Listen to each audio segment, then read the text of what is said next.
Alors, on en était. Je remonte un tout petit peu pour les rappels. Donc, ce qu'on avait vu la notion la dernière fois, c'est la notion de projection orthogonale. Sur un sous-espace, deux dimensions finies. Attention, hypothèse importante, qui est dans quasiment toute la suite du chapitre. Donc, la définition géométrique, donc oui, j'enregistre. La définition complètement géométrique, uniquement avec le projeté qui est censé être dans V, et le complément, on va dire, x moins PV de x, qui est censé être dans V orthogonal. Alors bien sûr, en général, V et V orthogonal sont les sous-espaces quelconques. On s'était rendu compte qu'il y avait une formule explicite avec du produit scalaire pour PV de x. Formule qui fonctionne seulement si vous avez une base orthonormée. Attention, détail très important. Et théorème, cette application définie géométriquement, on va dire, on se rend compte que c'est un projecteur au sens projecteur des applications linéaires. Conséquence, toutes les propriétés des projecteurs sont valides. On avait fait quelques exemples, un projeteur orthogonal sur une droite, sur un hyperplan. On avait fait un petit exemple numérique où on arrivait à expliciter l'application projection. On avait fait le retour sur Schmitt et on était maintenant au grand B. Distance, un sous-espace dimension finie. Alors, on va commencer par une petite inégalité qui porte le nom d'inégalité de Bessel, qui en fait est graphiquement ultra immédiate et au niveau démonstration ultra immédiate aussi. Donc on va juste l'entourer. Le principe c'est de dire qu'en norme, la norme du projeté orthogonal est toujours plus petite que la norme du vecteur du départ. On va faire un dessin. Sur un dessin, vous allez vous dire bah oui, c'est logique, mais en fait, c'est énormément lié à l'orthogonalité. D'ailleurs, il y a un exercice classique qui existe, qui consiste à vérifier que les seuls projecteurs qui vérifient ça, ce sont les projecteurs orthogonaux. Alors, nous, on n'est pas là. J'encale le petit théorème. On fait dessin, démonstration sur le tableau blanc à côté. Alors, tac, tac, tac. Le tableau, il est là. Et donc, on a dit démonstration 16.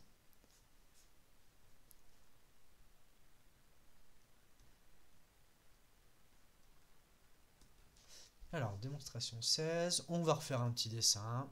Le dessin ultra bateau, mais c'est pas grave. Donc, on imagine que on va projeter là pour le dessin sur un plan. Est-ce que c'est à peu près parallèle? C'est bon. Par contre, je l'ai fait bien trop haut. Si j'ai un peu de place, je le redescends un chouïa. On a notre espace orthogonal. Donc, par exemple, comme ceci. Et je vais le poursuivre vers le bas en mettant des petits coups de pointillés ici. Tac. Pour matérialiser un petit peu le fait que c'est un petit peu derrière. Tac. Est-ce que je peux en mettre un tout petit coup ici?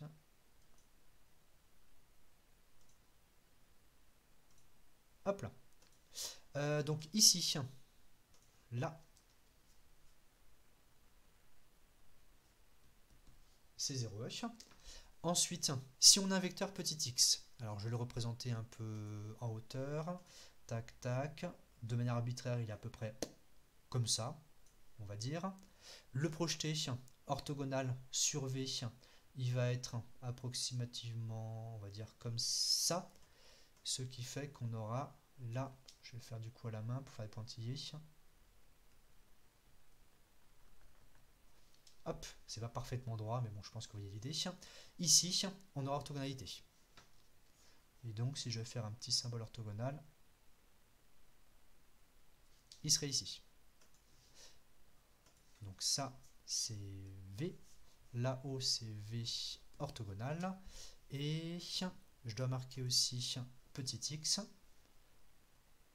Donc je le matérialise par cette flèche. Et PV de x qui est ici.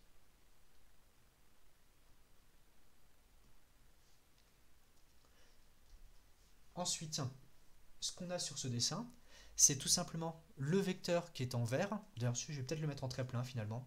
Je vais le mettre en trait plein, parce que comme là, on va l'utiliser. je vais le refaire par-dessus, hein, ne vous inquiétez pas, exactement le même. Donc, tac, comme ceci, à peu près.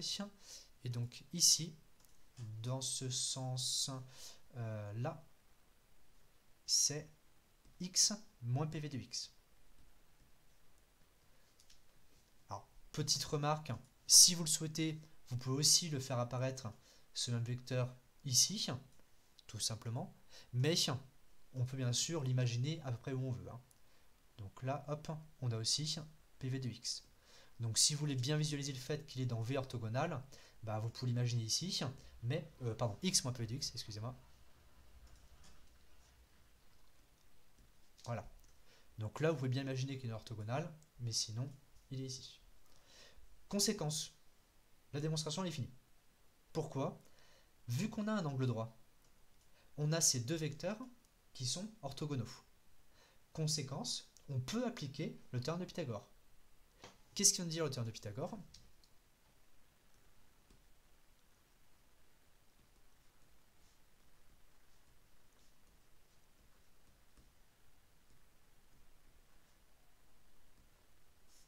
Donc, d'après le théorème de Pythagore, la norme de PV de x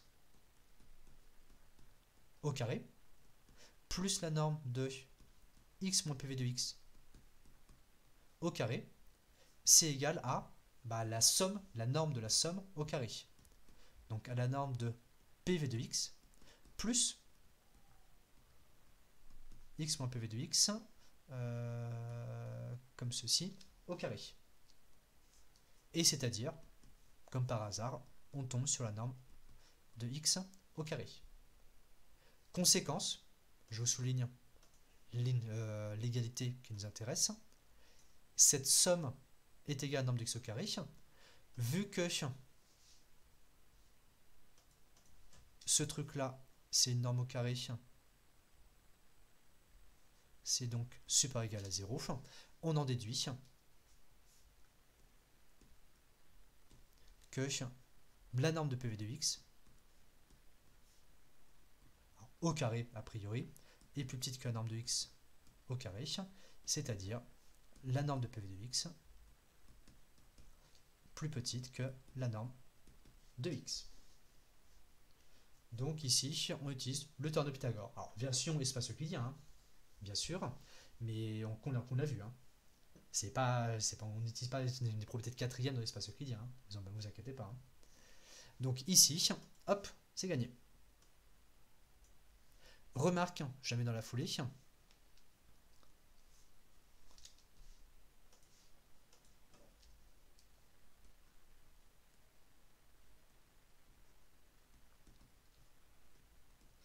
Si P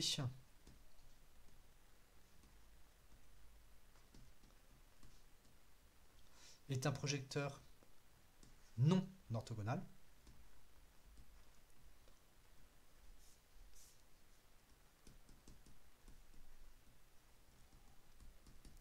l'inégalité n'est plus vraie pour tout x. N'est plus vraie pour tout x.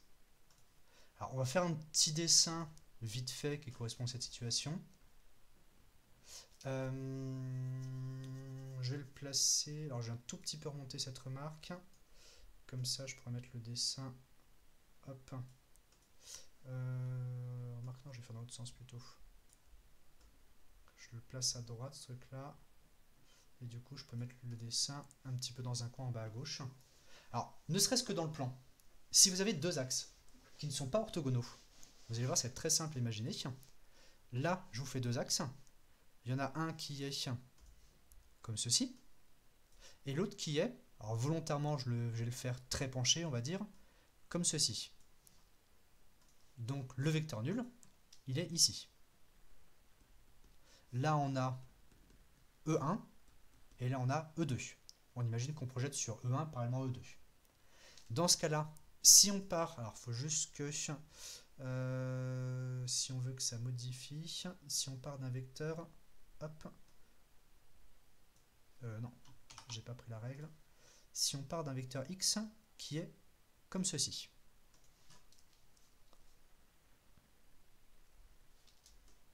Donc ça, c'est notre vecteur x qui est quelconque.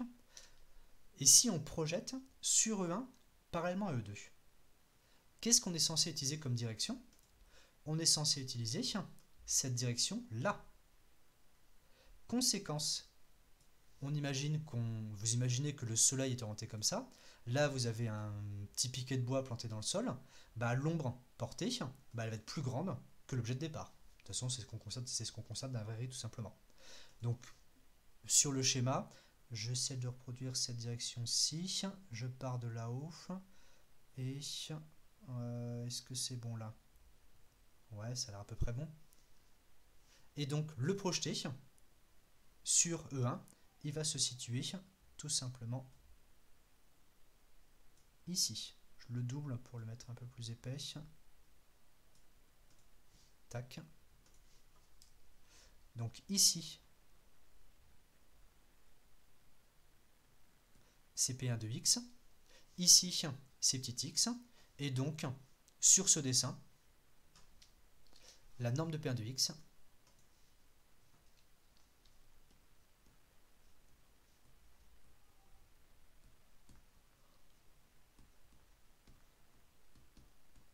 est strictement plus grande que la norme de x. Donc, j'insiste bien, si les sous-espaces ne sont pas orthogonaux, bah on ne peut pas garantir une égalité pour tout x. Alors, petite remarque, si le petit x était de l'autre côté, bah là ça aurait fonctionné. Mais c'est pas toujours vrai. Il y a égalité si x est déjà dans le plan. Alors, effectivement, donc de la même manière, si le petit x est de l'autre côté, il y a une égalité, et si le petit x est dans le plan, il y a égalité. Donc, c'est pour ça que j'ai bien mis n'est plus vrai pour tout x. J'ai pas dit qu'elle était fausse pour tous les x, j'ai dit qu'elle n'était plus vraie pour tout x. Je sais pas si la nuance est claire.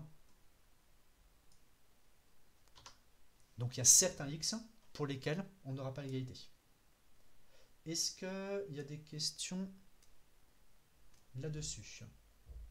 Donc la démonstration 16 elle est finie. Au passage, elle était finie ici.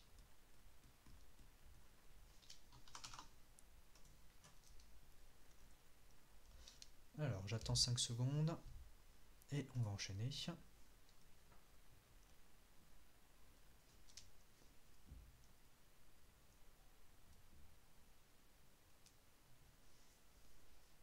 Ok.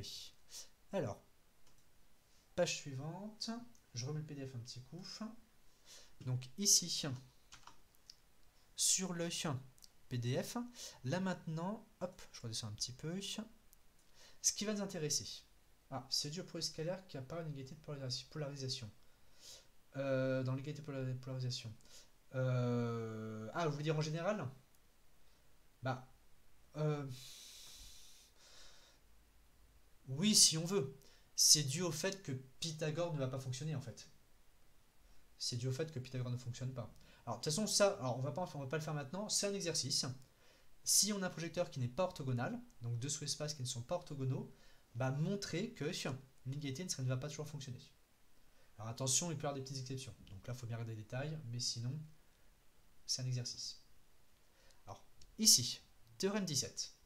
Ça, c'est un énoncé très important qui est la source de plein de questions ultra types sur l'espace euclidien. Alors c'est un 2 en 1.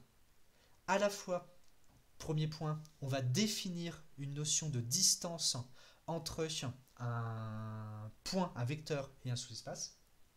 Et deuxième point, on va concrétiser, matérialiser, voir pour quel vecteur est-ce que cette distance est atteinte. Donc c'est une double propriété. J'aurais pu couper en deux, mettre définition, propriété, mais volontairement j'ai mis les deux ensemble. On a quoi comme information? Un sous-espace, deux dimensions finies. Alors le deux dimensions finies, vous allez très vite voir, c'est pour avoir un projeteur orthogonal. On a donc PV de x, le projeteur orthogonal de x sur v. Bon là je l'ai remis, mais il n'y a pas de particularité. Ce qu'on appelle distance de x à v. Donc c'est une définition. Ce truc là, je peux le mettre hop, en couleur comme ceci d'ailleurs. Ce truc-là, c'est une définition. La distance de petit x au sous-espace V, ça consiste à prendre toutes les distances de x à un vecteur petit y quelconque de V et de prendre le plus petit de tout ça. Alors, on va faire tout de suite un dessin pour visualiser ça. Je le fais sur la page d'à côté et après, on regarde ce qui se passe ensuite. Donc, illustration, distance, un sous-espace.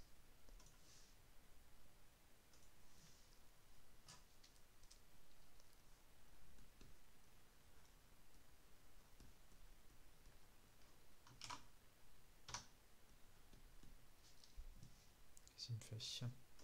Hop, hop, illustration de la distance de x à v. Donc le schéma classique, on dessine, bon bah nous voilà, on se dessine un plan hein, tout simplement, tac, tac, tac, ça c'est grand V. Ensuite on va dessiner un vecteur petit x qui est n'importe où. Donc là il n'y a pas histoire d'orthogonale pour l'instant, hein. Ça va arriver après. Donc paf, comme ça par exemple, j'ai un petit x.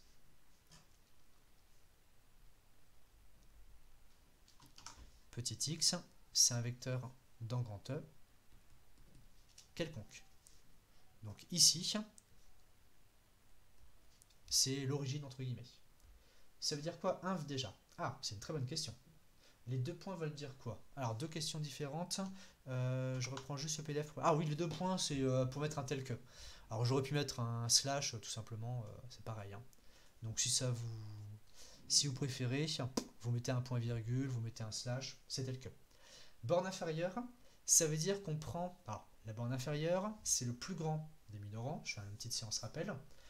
Ça veut donc dire, entre guillemets, qu'on va chercher à optimiser la minoration. Mais, ça veut dire borne inférieure, oui. Mais tout de suite, on va se rendre compte, je vous le dis, que cette borne inférieure, elle sera en fait atteinte. Et donc, si une borne inférieure est atteinte, on appelle ça comment? Est-ce que quelqu'un peut me redire une borne inférieure qui est atteinte? Ouais, c'est un minimum.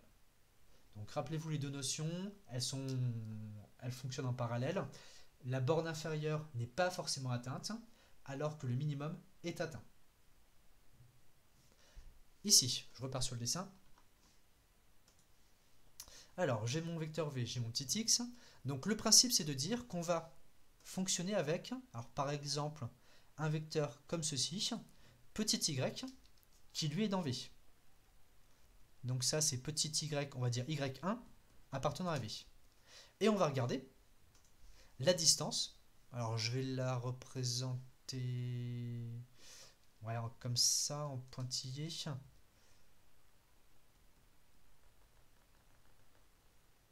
Donc ça, la norme de x moins y1, on la mesure. Et dans l'idée, on refait le même principe pour tous les vecteurs de V. Donc là, on a y1, mais on aurait bien sûr, par exemple, j'en sais rien, alors je veux pas que ça se surcharge trop, mais voilà, on imagine que là, on a un vecteur y2 dans V, et donc cette fois-ci, on va calculer la distance, alors qui serait donc comme ceci, norme de x moins y2. Alors, j'insiste bien, le y1, le y2, ils sont dans V, hein, donc tout ça se passe dans le plan. Il n'y a que le vecteur petit x qui peut sortir. Donc là, je vais écrire un tout petit peu mieux.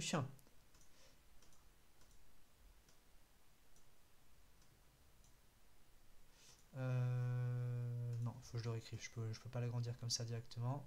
C'est la norme de x moins y1, et l'autre côté, c'est la norme de x moins y2. Donc là,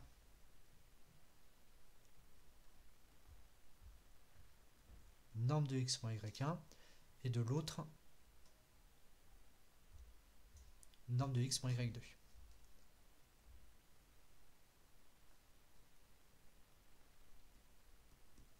Et on imagine que, bien sûr, alors je ne vais pas faire à chaque fois les traits rouges, mais on fait ça pour tous les vecteurs petit y de v qui partent dans tous les sens. Donc peut-être que lui il a un peu de trouffe, parce que du coup il va se passer devant les y2. Et parmi donc toutes ces distances rouges, alors qui bien sûr peut être potentiellement très grande, hein, si vous imaginez que le vecteur y il part, il est là-bas tout à gauche, bah, la distance entre x et y, elle sera bien sûr très grande. Rappelez-vous, on schématise le plan comme ça, mais c'est un plan vectoriel, il est donc infini. Hein. Enfin, il est infini et il n'est pas borné. On peut partir aussi loin qu'on veut. Donc, il n'y a pas de majorant pour cette distance. En revanche, vu qu'on a un ensemble de nombres positifs, on va l'écrire là pour l'expliciter, il y a forcément une borne inférieure. Donc, ici, je vais déplacer un tout petit peu mon dessin et je vais écrire ça à côté. Illustration de distance de x à v. Donc au passage, on va justifier qu'elle est bien définie. L'ensemble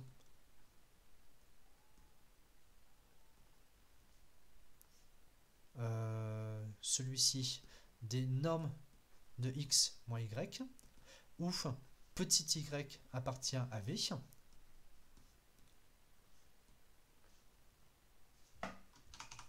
Et qui peut me redire? Ah, alors donc je vérifie. Donc tac tac tac, ça c'est bon. Même si ce n'est pas dans le cadre du cours, ça marche. Alors effectivement, dans l'absolu, ça peut marcher cette définition, la définition qu'on est en train de voir, pour n'importe quel sous-espace, et même en vrai pour n'importe quel sous-ensemble. Par exemple, vous pouvez avoir un point, et vous pouvez imaginer une sphère, et puis faire la distance d'un point, d'un vecteur, à une sphère. C'est juste que là, pour nous, dans le contexte, on place un sous-espace. Mais la remarque est tout à fait judicieuse. La distance au vecteur nul, du coup. La distance au vecteur nul, c'est norme de x. Oui, effectivement. La norme de x moins 0, c'est norme de x tout court. Tout à fait, c'est exactement ça. Et la distance la plus courte sera pour projeteur orthogonal. Effectivement, c'est ce qu'on va voir juste après. Alors, ici, donc c'est bien, plein de bonnes remarques. Qui peut me redire les deux hypothèses pour garantir qu'un ensemble admet une borne inférieure? Alors, première hypothèse, non vide, puisqu'effectivement, s'il est vide, il n'y a pas grand monde dedans. Donc ça, c'est instantané. Alors non, pas 0 dedans, ça c'est pas vrai. Ensemble fini. Alors ensemble fini, non, parce que justement, là on vient de dire qu'il y avait une infinité de vecteurs. Donc il y a une infinité de distances. Non vide et en plus je l'ai dit. Je l'ai évoqué. Ouais, très bien. Minoré. Donc ici, l'ensemble machin truc, alors, inclus dans grand R, c'est un ensemble de réels. Petite remarque, c'est d'ailleurs pour ça que dire que 0 est dedans, ça n'a pas trop de sens. Non, c'est pas ça que je veux faire. Ce truc-là, c'est un réel, hein, vu que c'est une norme. Donc l'ensemble Manan Tatati est non vide et minoré. Voilà. Minoré. Donc, admet une borne inférieure.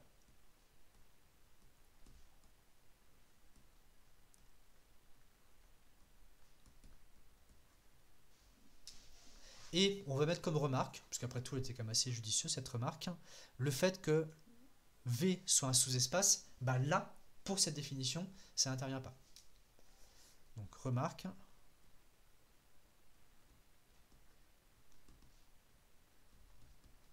Cette définition aurait un sens. On va mettre du conditionnel parce que nous on ne l'utilisera pas. Même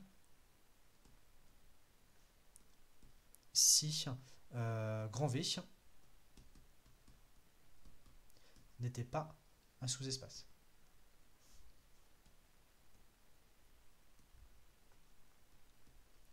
J'ai précisé entre parenthèses, mais un ensemble quelconque. Donc pour n'importe quel ensemble, bah en soi, ça a un sens.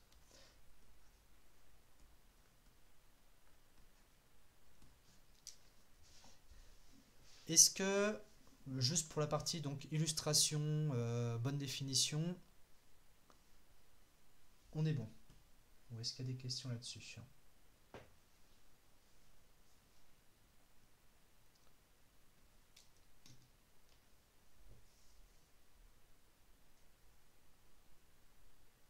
pas de souci.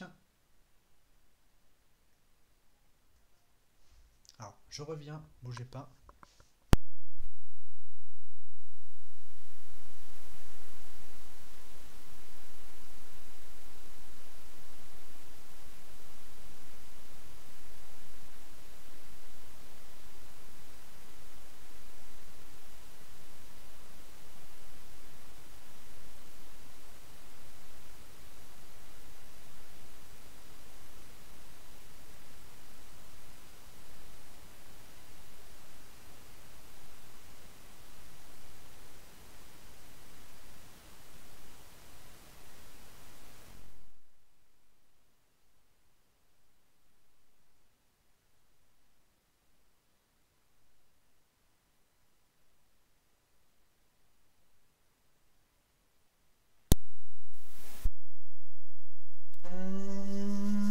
J'ai pas trop compris la remarque.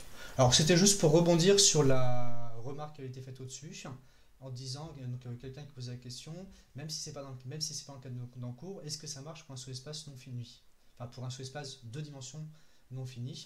Et donc c'était pour dire qu'en fait ça marche pour un sous-espace quelconque et même pour n'importe quel ensemble. C'est tout. Alors honnêtement, là c'est juste pour compléter, pour répondre à la question, ça vous pouvez ignorer. Au début j'ai pas prévu de le mettre. C'est seulement en fonction des questions. Alors, ce qu'on va faire maintenant, c'est démontrer que, je remets le PDF un petit peu plus grand, tac, tac, c'est démontrer que cette distance, qui est une borne inférieure a priori, elle est en fait atteinte pour une norme bien précise, lorsque le petit y, c'est le projeté orthogonal de x sur v. Donc ça, c'est une conclusion. Le vecteur PV de x, c'est l'unique vecteur y0 de v tel que la distance de x à v soit égale à ceci. Donc on va refaire un petit dessin pour cette démonstration et vous allez voir que ça va tomber en quelques lignes très facilement. Tac, le tableau. Hop, une petite page en plus et c'est la démonstration numéro 17.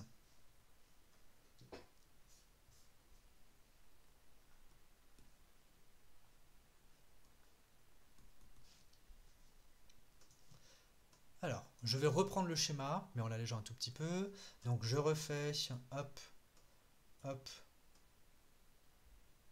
hop, mon plan, enfin mon sous-espace, du coup, alors ici c'est V.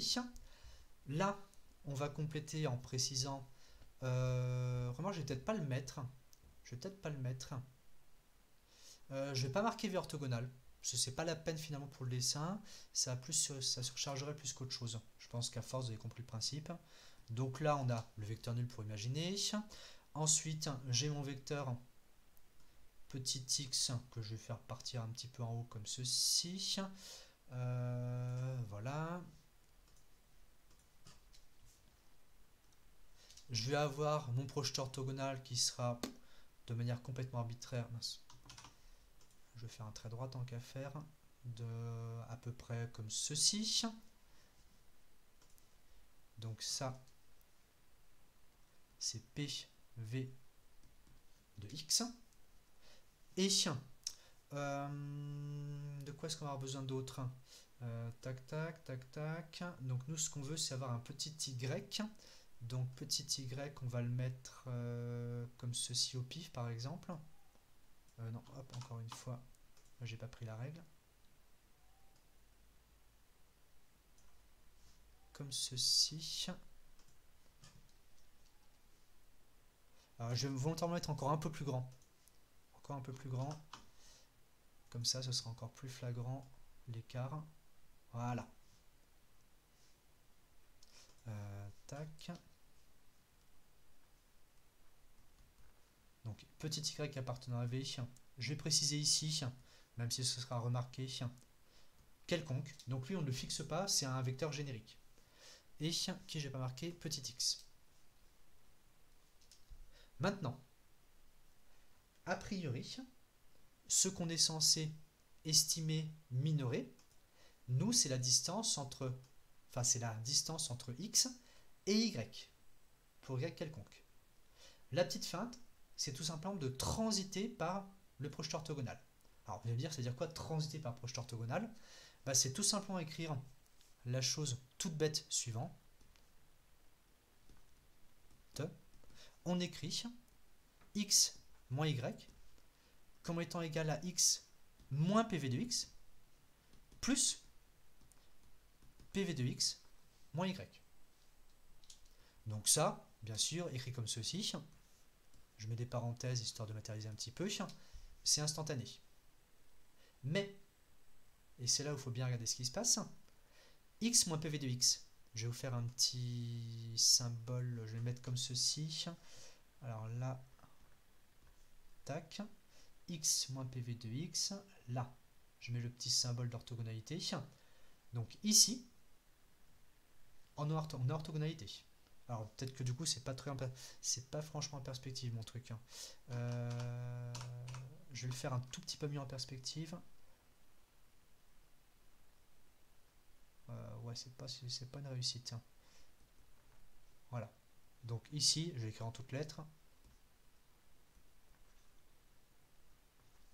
C'est orthogonal. Conséquence. Le vecteur x moins pv de x, il est orthogonal à v. Alors que, d'autre côté, pv de x et y, ils sont tous les deux dans v. Autrement dit, ici, on a un vecteur de v, car pv de x appartient à v, y appartient à v. Dans l'autre parenthèse, on a un vecteur de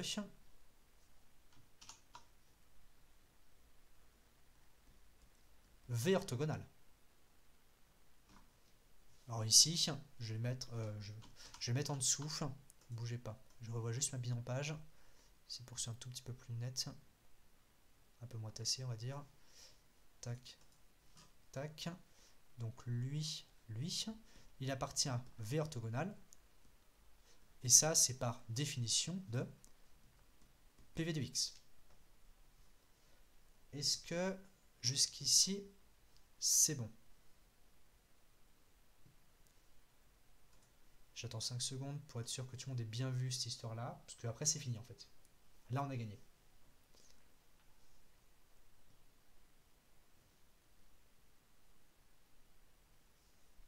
Alors ensuite, à votre avis, cette remarque, ça va nous permettre d'appliquer quoi juste après?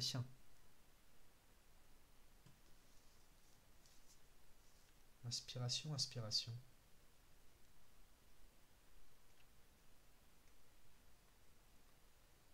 Ah, pas d'inspiration.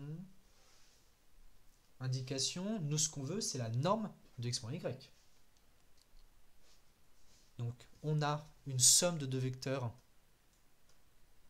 orthogonaux et on veut la norme de la somme. Alors, polarisation, et même plus simplement ici, vu que les deux vecteurs, les deux parenthèses, constituent deux vecteurs orthogonaux l'un à l'autre, qu'est-ce qu'on va pouvoir appliquer? Oh, qu'on a déjà appliqué un tout petit peu plus haut. Théorème 16, je sais pas, voilà, Pythagore, tout simplement. On a deux vecteurs orthogonaux, donc on peut appliquer le théorème de Pythagore.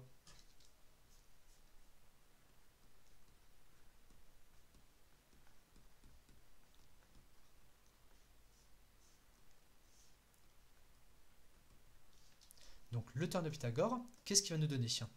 Il va nous dire que, à gauche, la norme de x moins y au carré est égale à, et à droite, on peut couper en deux.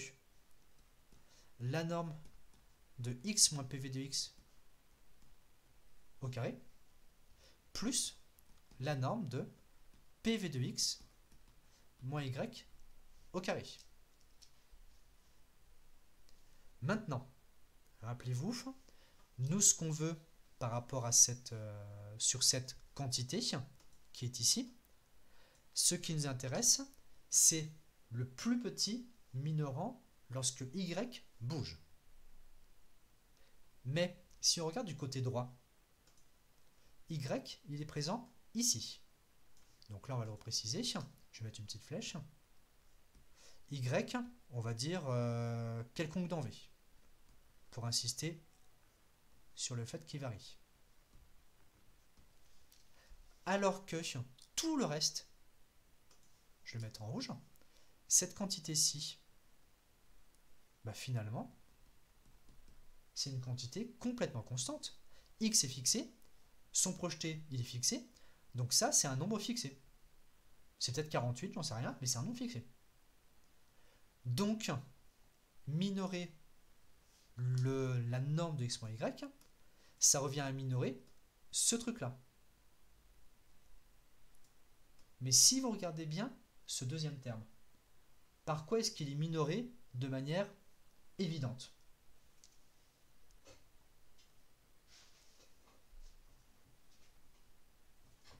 Alors, minorer par PV de x, ça n'a pas trop de sens.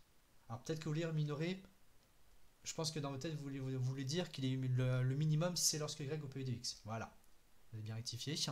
Donc la norme au carré, bah, c'est une norme, donc c'est positif. Enfin, même au carré, c'est encore plus positif. Donc c'est plus grand que 0. Et, en plus, ça peut être égal à 0 lorsque y vaut PV de x. Bah ça y est, c'est gagné. On écrit ça en deux lignes, et c'est plié. Alors, je vais mettre ça ici, en dessous. Or,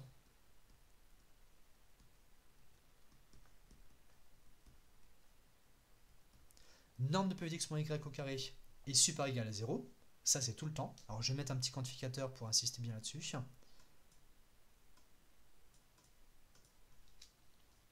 Or, pour tout y dans grand V, ce truc-là est positif. Et cela vaut 0.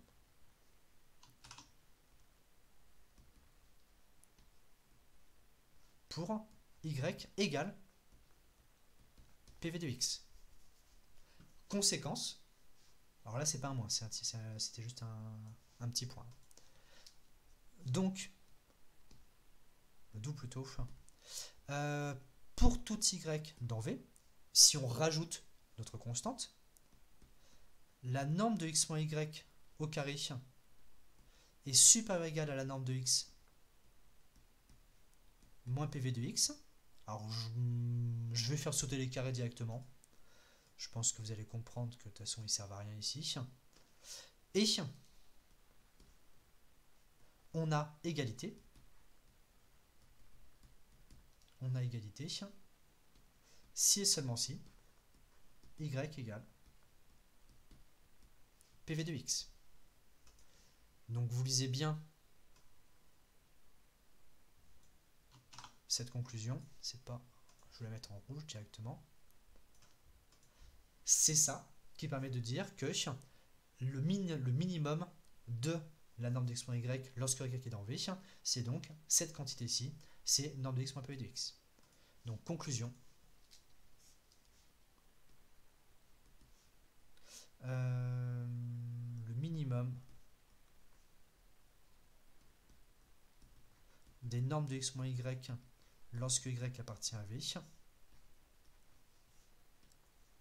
est égal à la norme de x moins PV de x. Est-ce que c'est bon ce truc-là?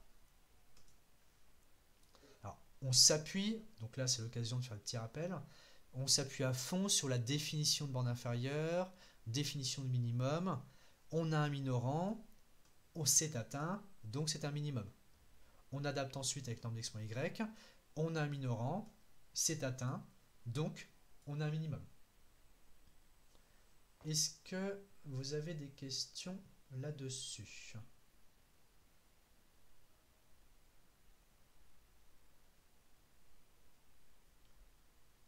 C'est à peu près bon. Alors, cet énoncé. Alors, la démonstration en soi, ça m'est déjà arrivé de le voir reposer dans des sujets de concours. C'est-à-dire en mode question de cours, c'est un truc tellement classique qui vous demande de redémontrer que lorsqu'on prend la borne inférieure des x moins y en norme, bah c'est atteint lorsque on a le projeté orthogonal. Donc cette petite démonstration, il faut bien savoir la maîtriser. Elle n'est pas très compliquée en vrai, mais elle est super intéressante. Ensuite, C'est aussi une question ultra typique. Exercice type sur l'espace euclidien. Vous allez avoir un produit scalaire, démontrer que machin truc est un produit scalaire. Vous farcissez les définitions et compagnie. Vous allez très souvent avoir un Gram-Schmidt à faire dans l'histoire, sur 2 ou 3 vecteurs typiquement. Et en général, c'est une des questions finales. À un moment donné, on va vous demander de calculer ou bien explicitement une distance entre un vecteur et un sous-espace, ou bien ce sera un petit peu camouflé derrière une borne inférieure, ce sera à vous de le faire apparaître, et vous aurez donc à utiliser cette propriété en disant « Ah mais de toute façon je sais que c'est une borne inférieure, mais en vrai c'est un minimum, et c'est atteint pour le projeté orthogonal. » Et comme vous avez des formules pour expliciter les projetés orthogonaux, bah en fait la boucle est bouclée, on peut expliciter le projeté orthogonal, et on peut donc expliciter cette distance entre x et v. Donc là, ce que je vous ai décrit à l'oral, c'est un petit panorama de questions types qu'on peut vous poser. Et bien sûr, là, dès ce week-end, je vais vous en soumettre quelques exercices un petit peu dans ce genre-là. Est-ce que il y a des questions par rapport à ce que je viens de dire? Sinon, on va enchaîner sur le dernier théorème du chapitre. On est bon? Alors, pouf! Je repars sur PDF, que je vous mets un petit peu plus grand. Dernier énoncé, qui va répondre à la question que beaucoup se posaient, mais qui découle du coup directement de tout ce qu'on a vu précédemment, la notion de supplémentaire orthogonal. Alors attention, je me suis rendu compte que j'ai pas remis, alors je vais mettre la remarque aussi ici en même temps. Alors dans le titre, j'ai mis supplémentaire orthogonal sous espace 2 dimensions finies, mais j'ai pas remis le 2 dimensions finies dans l'énoncé. Donc je vous laisse le remettre vous ici, soit V un sous-espace 2 dimensions finies,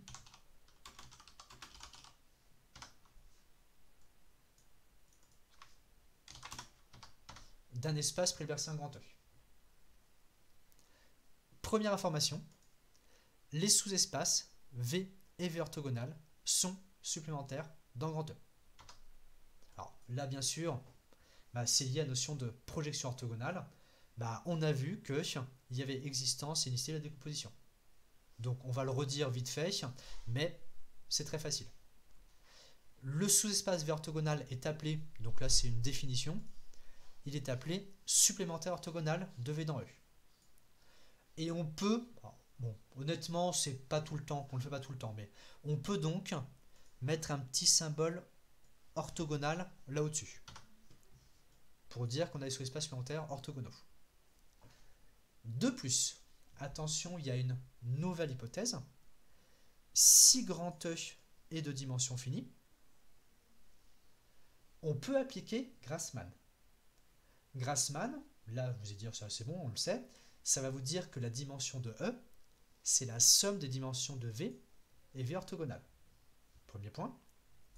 Mais c'est pas fini. On va donc pouvoir en déduire que là, que V orthogonal, il aura la même dimension que V. Et comme on a une inclusion qu'on a croisée en exercice, inclusion, égalité dimension, ça va donner égalité sous-espace. Mais j'insiste bien sur ce dernier point. Si vous n'avez pas l'information dimension finie, en général, vous avez seulement l'inclusion V inclus dans V orthogonal. Et il y a un contre-exemple en exercice, je vais vous le mettre à côté pour vous faire le rappel. Pour nous, c'est l'exercice 6 qu'on croisera. Alors là, j'ai raconté, mais on va écrire le détail. C'est pas très long, c'est pas très long, mais vous allez voir, ça marche bien. Alors, démonstration 18 pour ces trucs-là. Tac, tac, page suivante, démo 18.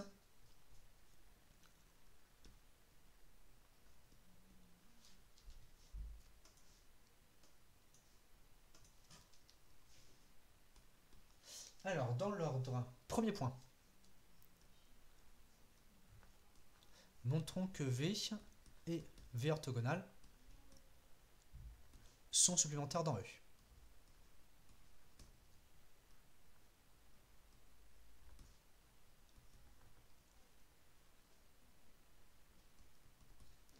Alors, tout simplement, pardon. Hop, je réagrandis. Ah, c'est pas le 6, c'est le 8. Je revérifie rapidement. Où il y a le contre-exemple. Alors non, le 8C, c'est l'inclusion qu'on va utiliser, mais le contre-exemple, c'est l'exercice 6. Donc, j'ai vérifié, c'est bien ça. Alors, tout simplement, on va faire en deux temps. Alors, là, on n'a pas d'histoire de dimension. Parce qu'on ne sait pas si grand E est de dimension finie. V, on le sait, mais pas grand E. Donc, on ne peut pas feinter avec l'égalité de la somme des dimensions qui fait dimension de E, ça ne marchera pas. On doit faire à la main. Faire à la main, ça veut dire quoi? Est-ce que les deux sous-espaces sont en somme directe? Mais sous-espace en somme directe, ça se traduit comment? Redites-le moi. Pour montrer que les sous-espaces sont en somme directe, qu'est-ce qu'on va en fait calculer? Intersection nulle, ouais. Donc ici, intersection nulle. Et dans un second temps, on va dire, ah oui, mais la somme fait grand E aussi.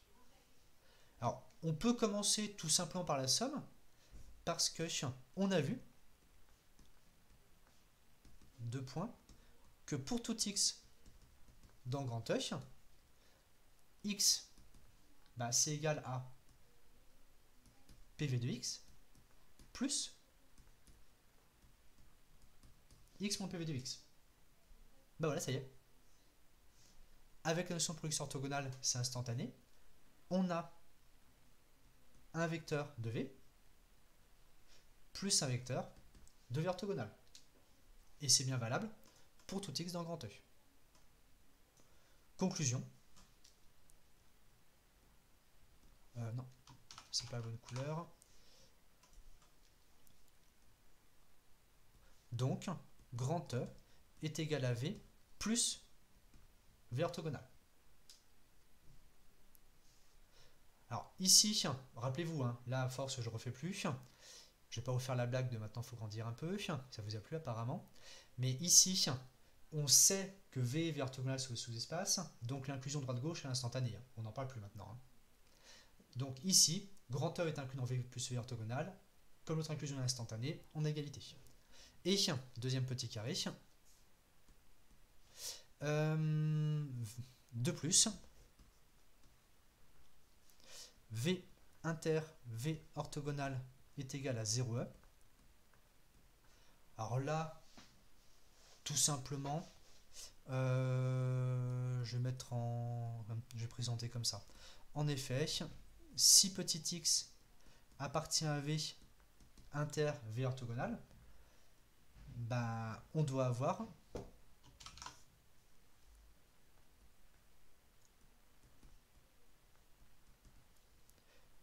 petit x scalaire x égale 0. Parce que, alors vous allez dire pourquoi? Bah, on n'a qu'à imaginer que le petit x de gauche, on le visualise comme étant dans V, et le petit x de droite, on le visualise comme étant dans V orthogonal. Et bien sûr, si x scalaire x est égal à 0, ça revient à dire que norme de x égale 0, donc x est égal au vecteur nul. Et conclusion, bah, c'est gagné, ils sont supplémentaires. Donc je mets un petit carré final, on va dire. Non, c'est pas vraiment un petit carré final, c'est juste la conclusion tout court, quoi. Tac, tac.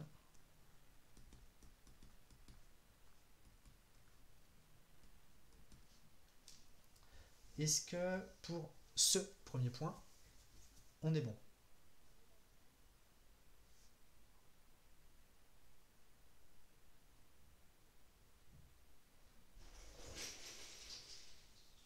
Pas de souci.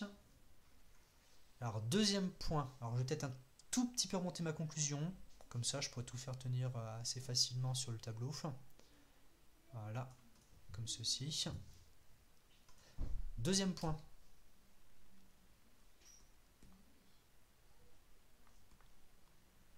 Si de plus, E est de dimension finie. Qu'est-ce que ça nous donne? Donc, si de plus E est de dimension finie, alors on peut utiliser. Je vais un tout petit peu tricher, histoire que ça tienne. Je vais enlever mon alors. Zoup. Zoup. Et Voup. On peut utiliser Grassman. Bon, je suis un petit peu familier avec ce pauvre Grassman, mais c'est pour une question de mise en page. Je suis sûr qu'il m'en voudra pas. Si de plus il y en a un, on peut utiliser Grassman. Et donc, en dessous, la dimension de E sera donc égale à la dimension de V plus la dimension de V orthogonal.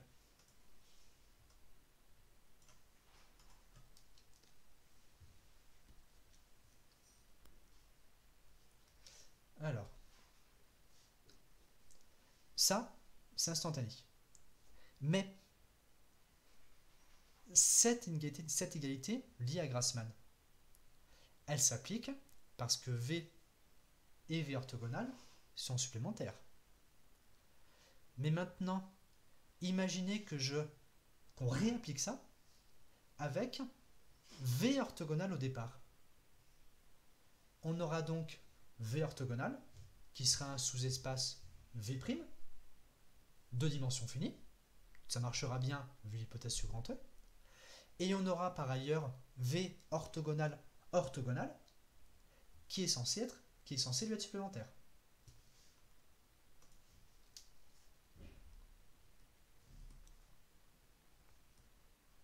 Mais aussi la dimension de E qui est censée être la dimension de V orthogonal plus la dimension de V orthogonal orthogonal. Donc là, je vais mettre une petite note à côté. Là, je vais mettre une petite flèche.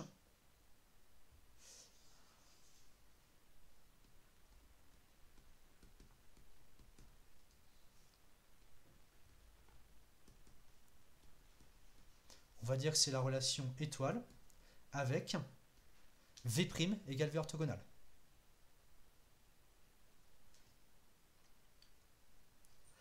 Conséquence, si vous regardez bien ces deux égalités sur dimension, dim de E, enfin dimension de V, c'est dimension de E moins dimension de V orthogonale.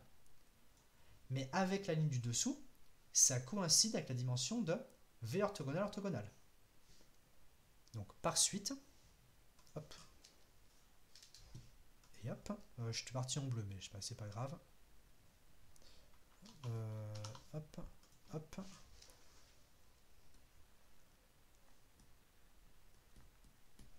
Par suite, ou je dirais plutôt par soustraction, finalement, dimension de V est égale à la dimension de V orthogonale orthogonale. Et comme, alors je vais décaler ça un tout petit chouïa vers la gauche, histoire de mettre ma conclusion en bas à droite. Point. Comme, donc si je vous réaffiche 2 secondes l'exercice correspondant, donc c'était le 8 petit c, comme V, si vous regardez le 8c à gauche, grand A est inclus dans A orthogonal orthogonal, comme V est inclus dans V orthogonal orthogonal, si les dimensions sont égales, c'est que les sous-espaces sont les mêmes. Et donc, c'est gagné. Comme V est inclus dans V orthogonal orthogonal, on a V égale V orthogonal orthogonal. Est-ce que ça rentre à peu près? Ouais, ça passe tout juste, on va dire. Donc c'est un petit peu tassé en bas, mais bon, je suis sûr que ce serait mieux pour vous, sans trop de soucis. Alors, du coup, pourquoi la dimension de V égale dimension de V orthogonale orthogonale? Bah, regardez bien ces deux lignes. Vous les soustrayez, si vous voulez. Vous faites L1 moins L2. À gauche, ça fait 0. À droite, dimension de V orthogonale se simplifie. Donc il vous reste dimension de V moins dimension de V orthogonale orthogonale égale 0.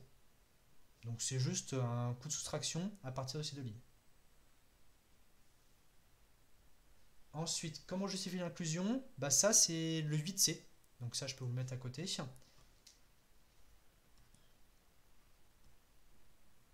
CF exo 8C. Donc vous avez la démonstration. Ça se fait à la main, hein, c'est pas très méchant. C'est une petite inclusion à faire. Ensuite, autre question, la dimension de E est forcément paire? Ah bah non. Par exemple, dans R3, on peut avoir V un plan, et V orthogonal, ce sera la droite vectorielle orthogonale au plan. Donc dimension 2 et 1, en dimension 3. Donc non, il n'y a pas eu tout histoire de parité. Est-ce que j'ai fait le tour des questions? On a bien dimension de V différent de dimension de V orthogonale. Bah on ne sait pas. Dans R4, V et V orthogonales peuvent être des plans. Dans R2, V et V orthogonales peuvent être des droites, donc de même dimension. Il n'y a aucune contrainte. Aucune contrainte. Est-ce qu'il y a d'autres questions là-dessus?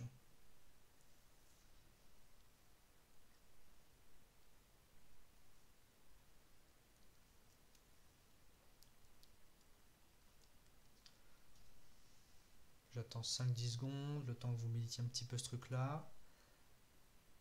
C'est pas très compliqué, mais il faut bien imbriquer les choses. Donc il faudra quand même, bien sûr, ça se médite quand même toujours un petit peu. Hein. Bien sûr, bien sûr.